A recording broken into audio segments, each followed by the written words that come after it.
सुनिए, महसूस कीजिए और सच सच बताइए, क्या मेरी शायरी दिल तक पहुंची या सिर्फ लफ्ज़ों में रह गई। आपकी एक राय मेरी अगली शायरी को बेहतर बना सकती है। वहाँ तुमने किसी से बात क्या की, यहाँ जल उठा मैं मुझ में। मेरी तमन्नाए बर्बादी पूरी हुई आखिर, अकेला रह गया मैं मुझ में। वो हो गए रुखसत रुखसती लेकर, वो हो गए रुखसत रुखसती लेकर। रिश्तों की खाक छानता रहा मैं मुझ में।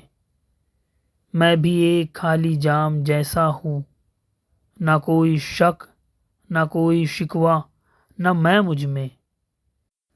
मेरे सारे ताल्लुकदार मर ही गए, मेरे सारे ताल्लुकदार मर ही गए। बच गया तन्हा यहाँ मैं मुझ में। मेरी तमन्नाए बर्बादी पूरी हुई आखिर, अकेला रह गया मैं मुझ में। अगर दिल तक पहुंची हो तो कमेंट ज़रूर करना।